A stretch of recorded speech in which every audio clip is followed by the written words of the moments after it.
এই মুহূর্তে বরাক বাংলা সংবাদের পর্দায় একটি বড় চাঞ্চল্য খবর। নিলামবাজার পুলিশের মাদক বিরোধী অভিযানের ফলে একটি বড় সাফল্য সামনে এসেছে। আজ রবিবার আনুমানিক 4 ঘটিকার সময় নিলামবাজার থানা এলাকায় কনকপুর পাবলিক হাই স্কুলের পাশে মাদক দ্রব্য পাচারকারী এক যুবককে পুলিশ আটক করে। বিশেষ করে নিলামবাজার থানার ওসি একের পর এক মাদক বিরোধী অভিযান চালিয়ে যাচ্ছেন।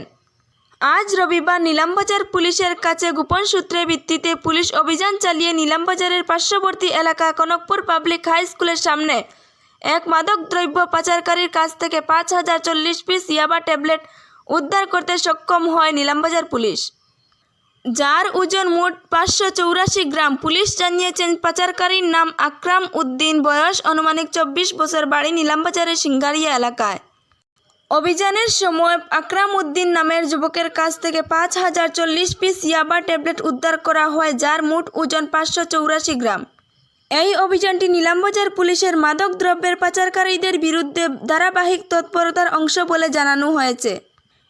এই সাফল্য ফলে নিলামবাজার পুলিশের মাদক দ্রব্য বিরোধী অভিযান আরও জোরদার হলো মনে হচ্ছে।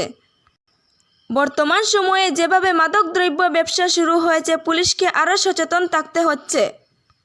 আটককারীকে পুলিশের হেফাজতে নেওয়া হয়েছে এবং ঘটনার পূর্ণাঙ্গ তদন্ত চলছে। এই মুহূর্তে উদ্ধার হওয়া মাদকের বাজার মূল্য প্রকাশ হয়নি, তবে আইন অনুযায়ী পরবর্তী ব্যবস্থা নেওয়া হবে। সত্যের সঙ্গে সরাসরি খবর। ধন্যবাদ।